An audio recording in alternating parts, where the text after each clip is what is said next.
اعوذ باللہ من الشیطان الرجیم، بسم اللہ الرحمن الرحیم۔ الصلاۃ والسلام علی اشرف الانبیاء والمرسلین سیدنا الاولین والآخرین شفیع المذنبین ابی القاسم محمد، اللہم صلی علی محمد وآل محمد وعجل فرجهم وآل محمد، انا للہ وانا الیہ راجعون۔ حضرت امام حسین علیہ السلام نے جب محرم کا چاند دیکھا تو اس وقت سب سے پہلے جو فقرہ بولا، انا للہ وانا الیہ راجعون۔ یکم محرم ہمارے نئے سال کا آغاز ہو جاتا ہے، مگر ہمارے ہاں اب کچھ سالوں سے یہ غلط روایت چل پڑی ہے کہ یکم محرم کو ہم نئے سال کی مبارکباد دینا شروع کر دیتے ہیں، حالانکہ یہ نیا سال ہمارے لیے مسلمانوں کے لیے رنج و ملال غم کا سال ہے، غم کا مہینہ ثابت ہوتا ہے۔ یکم محرم سے 10 محرم تک خاندان رسالت پہ جو ظلم ڈھائے گئے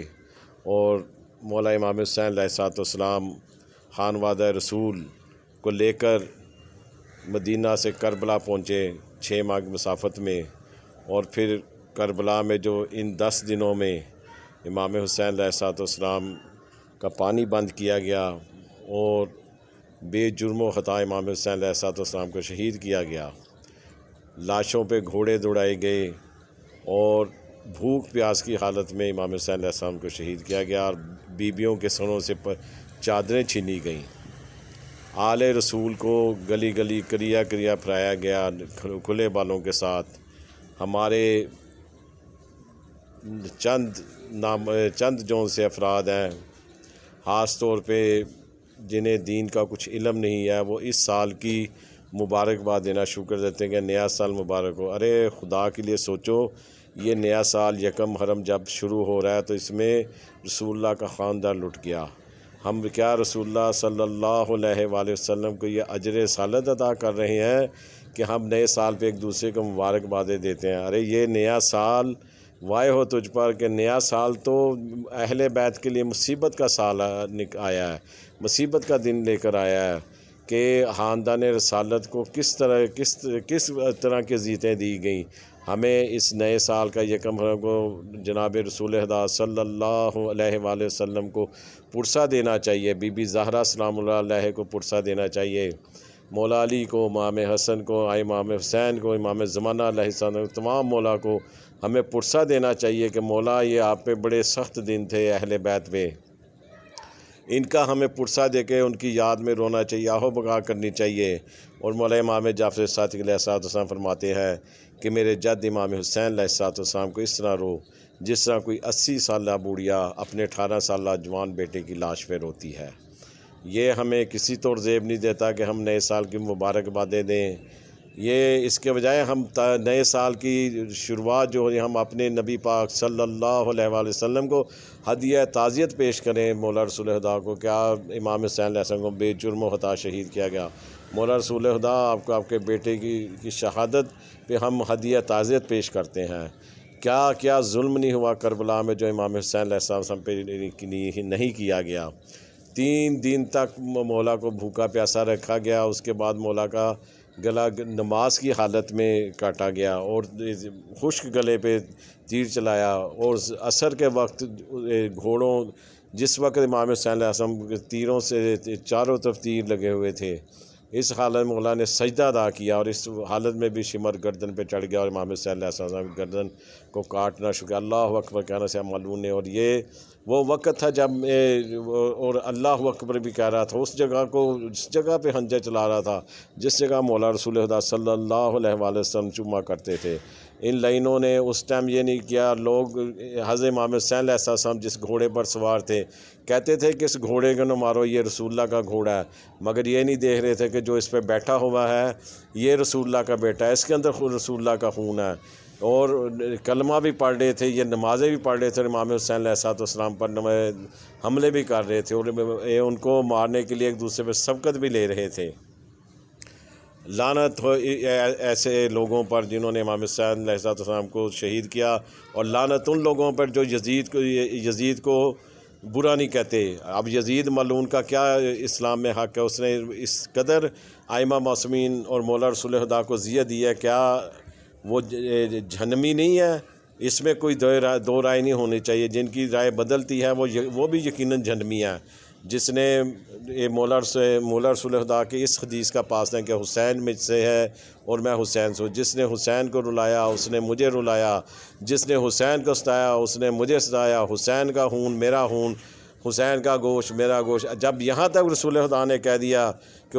جوانان سردار جنت حسن حسین ہے، اس کے بعد اگر ان کے مقابلے میں کوئی آئے گا تو یہی حدیث یاد کر لو کہ جس نے حسین کو رلایا اس نے مجھ کو رلایا، حسین مجھ سے ہے میں حسین سے ہوں۔ اگر اس چیز کو نہیں سمجھ سکے تو پھر آدمی کے لیے کوئی بچت نہیں ہے۔ اب روز قیامت مولا رسول خدا کو کیا منہ دکھاؤ گے؟ وہ نہیں کہیں گے کہ میں نے تجھے بتا دیا تھا حدیث میں کہ حسین مجھ سے ہے حسین مجھ سے اور میں حسین سے ہوں، جس نے حسین کو رلایا اس نے مجھ کو رلایا۔ اگر یہ اس چیز کی بھی تجھے سمجھ نہیں آئی تو پھر بھی یزید کا ساتھ دے رہا تھا، تو کیا منہ دکھاؤ گے رسول پاک کو؟ جو آج بھی جو لوگ امام حسین علیہ السلام کے مقابلے میں یزید کو لا کے کھڑا کرنا چاہتے ہیں، در حقیقت وہ آج بھی یزیدی ہیں۔ آج بھی امام حسین علیہ السلام کے لیے رونے والے ماتم کرنے والے آج بھی حسینی لشکر میں ہیں۔ امام حسین علیہ السلام کا نام دنیا میں بلند ہے، پہلے بھی بلند تھا۔ یزید کا نام گالی ہے، گالی بن گیا ہے۔ امام حسین علیہ السلام اپنی مظلومیت میں سب دنیا کو بتا گئے کہ اس نے کتنا ہم پر اہل بیت پر ظلم کیا ہے۔ گو کہ جنگ میں عددی جنگ میں وہ ظاہری طور پہ اس نے ائمہ معصومین مولا کے ساتھیوں کو شہید تو کیا، مگر وہ اپنی موت مر گیا، ایسی موت مر گیا کہ وہ ہمیشہ کے لیے گالی بن گیا۔ اس لیے ہمیں سوچنا چاہیے کہ یزید نے سیدانیوں کو کربلا سے شام تک کس طرح ننگے سروں رلایا اور کس کس طرح کے ظلم کیے امام سید الساجدین علیہ السلام پہ۔ اس کے یہ ظلم کا اس کی وکالت کرنے والوں کو سمجھنا چاہیے کہ جو وہ غلط باتیں کرتے ہیں کہ اس نے کس حد تک ائمہ معصومین علیہ السلام کو رلایا۔ امام سید سجاد اسی لیے تو کہتے تھے، کسی نے کہا تھا کہ مولا شہادتیں آپ کی میراث ہے، پھر کیوں؟ مولا نے کہا ہاں شہادتیں ہماری میراث ہیں، مگر ماؤں بہنوں پھپھیوں کو ننگے سر پھرانا ہماری میراث نہیں ہے۔ اور مولا ہر دفعہ یہی کہتے ہیں، شام ہائے شام ہائے شام۔ ہمیں دیکھنا چاہیے کہ امام سید الساجدین علیہ السلام کس قدر بیویوں کے پردہ اترنے سے مولا کو اذیت ہوئی تھی۔ مولا کا بہت بڑا جہاد تھا اور یہ سارا یزید ملعون کی وجہ سے یہ واقعات ہوئے، اور ہمیں اس کی مذمت کرنی چاہیے۔ الا لعنۃ اللہ القوم الظالمین، اللہم صلی علی محمد و آل محمد وعجل فرجنا آل محمد۔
یہ روز عاشور ہے جو امام حسین علیہ السلام کی شہادت کا دن ہے۔ یہ ائمہ طاہرین علیہ السلام کے پیروکاروں کے لیے مصیبت کا دن ہے اور حزن و املال میں رہنے کا دن ہے۔ بہتر یہی کہ امام رضا علیہ السلام کے چاہنے والے، ان کی اتباع کرنے والے مومن مسلمان آج کے دن دنیاوی کاموں میں مصروف نہ ہوں، گھر کے لیے نہ کچھ کمائیں بلکہ نوحہ ماتم و نال و بقا کریں، امام حسین علیہ السلام کے لیے مجالس برپا کریں، اس طرح ماتو سینہ زنی کریں جس طرح اپنے کسی عزیز کی موت پر ماتم کیا کرتے ہیں۔ آج کے دن امام حسین علیہ السلام کی زیارت شورا پڑھیں جو 30 باب میں آئے گی۔ حضرت کے قاتلوں پہ بہت لعنت کریں، ایک دوسرے کے امام حسین علیہ السلام کی مصیبت پر ان الفاظ میں پرسہ دیں: عظم اللہ وجورنا بمصابنا بالحسین علیہ السلام وجعلنا وإياكم من الطالبین بصارہما ولی الامام المہدی من الآل محمد علیہ السلام۔ ضروری ہے کہ آج کے دن امام حسین علیہ السلام کی مجلس اور واقعات شہادت پڑھیں اور خود بھی روئیں اور دوسروں کو بھی رلائیں۔ روایت میں ہے کہ حضرت موسیٰ علیہ السلام کو حضرت خضر علیہ السلام سے ملاقات کرنے اور ان سے تعلیم لینے کا حکم ہوا تو سب سے پہلی بات کہ جس پر ان کے درمیان مذاکرہ و مکالمہ ہوا وہ یہ ہے کہ حضرت خضر علیہ السلام نے حضرت موسیٰ علیہ السلام کے سامنے ان مصائب کا ذکر کیا جو آل محمد علیہ السلام پر آنا تھے۔ پھر ان دونوں بزرگواروں نے ان مصائب پر بہت گریہ و بکا کیا۔ ابن عباس سے روایت ہے کہ انہوں نے کہا میں مقام ذی وقار میں حضرت امیر المومنین علیہ السلام کے حضور گیا تو آپ نے ایک کتابچہ نکالا جو آپ کا لکھا ہوا اور حضرت رسول خدا صلی اللہ علیہ وآلہ وسلم کا لکھوایا ہوا تھا۔ آپ نے اس کا کچھ حصہ میرے سامنے پڑھا۔ اس میں امام حسین علیہ السلام کی شہادت کا ذکر اس طرح لکھا تھا کہ شہادت کس طرح ہوگی اور کون آپ کو شہید کرے گا، کون آپ کی مدد و نصرت کرے گا اور کون آپ کے ہم رکاب رہ کر شہید ہوگا۔ یہ ذکر پڑھ کر امیر المومنین علیہ السلام نے خود بھی گریہ کیا اور مجھ کو بھی خوب رلایا۔ مولف کہتے ہیں کہ اگر اس کتاب میں اتنی گنجائش ہوتی تو میں یہاں امام حسین علیہ السلام کے کچھ مصائب بیان کرتا، لیکن موضوع کے لحاظ سے اس واقعات کا ذکر نہیں کیا جا سکتا، لہٰذا قارئین کتاب میری کتاب مقاتل کی طرف رجوع کریں۔ خلاصہ یہ ہے کہ اگر کوئی شخص آج کے دن امام حسین علیہ السلام کے روضہ اقدس کے نزدیک رہ کر لوگوں کو پانی پلاتا ہے تو وہ اس شخص کی مانند ہوگا جس نے حضرت کے لشکر کو پانی پلایا اور وہ آپ کے ہم رکاب کربلا میں موجود ہو۔ آج کے دن 1000 مرتبہ سورہ توحید پڑھنے کی بڑی فضیلت ہے، جیسا کہ روایت میں یہ ہے کہ خدا تعالیٰ ایسے شخص پر نظر رحمت فرماتا ہے۔ سید نے آج کے دن ایک دعا پڑھنے کی تاکید فرمائی ہے جو دعا اسرات کی مثل ہے، بلکہ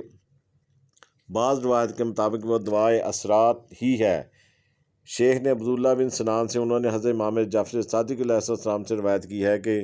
یوم عاشورہ کو چاش کے وقت 4 رکعت نماز دعا پڑھنا چاہیے کہ جسے ہم نے اختصار کے نظر ترک کر دیا، بس جو شخص سے پڑھنا چاہتا ہو زاد المعاد میں ملاحظہ کرے۔ یہ بھی ضرور مناسب ہے کہ شیعہ مسلمان آج کے دن امساک کریں، یعنی کچھ کھائیں پیے نہیں مگر روزے کا قصد بھی نہ کریں، اور عصر کے بعد ایسی چیز سے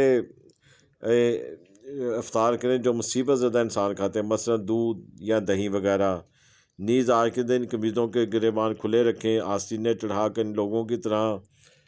رہیں جو مصیبت میں مبتلا ہوتے ہیں، یعنی مصیبت زدہ لوگوں جیسی شکل و صورت بنائے رہیں۔ علامہ مجلسی نے فرمایا کہ بہتر ہے کہ 9ویں اور 10ویں محرم کا روزہ نہ رکھے کہ بنو امیہ اور ان کے پیروکاروں ان کو بڑے بابرکت تصور کرتے تھے، شہادت حسین علیہ السلام پر تان کرتے اور ان دنوں میں روزہ رکھتے تھے۔ انہوں نے بہت سی وضیح حدیثیں مولا رسول خدا صلی اللہ علیہ وآلہ وسلم تک منسوب کر کے یہ ظاہر کیا کہ ان دنوں کا روزہ رکھنے میں بڑا اجر و ثواب ہے، حالانکہ اہل بیت علیہ السلام سے مروی کثیر حدیثوں میں ان دونوں اور خاص کر یوم عاشورہ کا روزہ رکھنے کی مذمت آئی ہے۔ بنی امیہ ان کی پیروی کرنے والے لوگ برکت کے خیال سے عاشورہ کے دن سال بھر کا خرچہ جمع کر کے رکھ لیتے تھے۔ اسی بنا پر امام علی رضا علیہ السلام نے فرمایا کہ جو شخص یوم عاشورہ اپنا دنیاوی کاروبار چھوڑ دے تو حق تعالیٰ اس کے دنیا و آخرت کے سب کاموں کو انجام تک پہنچا دے گا۔ جو شخص یوم عاشورہ کو گریہ وزاری اور رنج و غم میں گزارے تو خداوند تعالیٰ قیامت کے دن کو اس کے لیے خوشی و مسرت کا دن قرار دے گا، اور اس شخص کی آنکھیں جنت میں ہم اہل بیت کے دیدار سے روشن ہوگی۔ مگر جو لوگ یوم عاشوراء کو برکت والا تصور کریں، اس دن اپنے گھر میں سال بھر کا خرچ لا کر رکھیں، تو حق تعالیٰ ان کی فراہم کی ہوئی اس جنس مال کو ان کے لیے بابرکت نہ کرے گا۔ ایسے لوگ قیامت کے دن یزید بن معاویہ، عبید اللہ ابن زیاد، عمر ابن سعد ایسے ملعون عذابیوں کے ساتھ مشہور ہوں گے۔ اس لیے یوم عاشور میں کسی انسان کو دنیا کے دھندے میں نہ پڑنا چاہیے،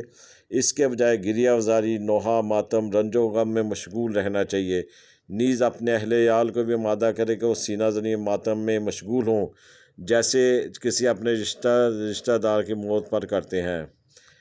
آج کے دن روزے کی نیت کے بغیر کھانا پینا ترک کیے رہیں، اور عصر کے بعد تھوڑے سے پانی سے فاقہ شکنی کریں، اور دن کے تمام ہونے تک فاقہ سے نہ رہیں۔ آج کے دن گھر میں سال بھر کے لیے غلہ جنس جمع نہ کریں۔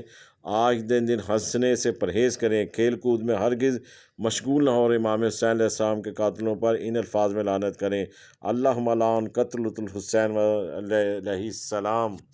اور خصوصی طور پہ حضرت امام جعفر صادق علیہ السلام فرماتے ہیں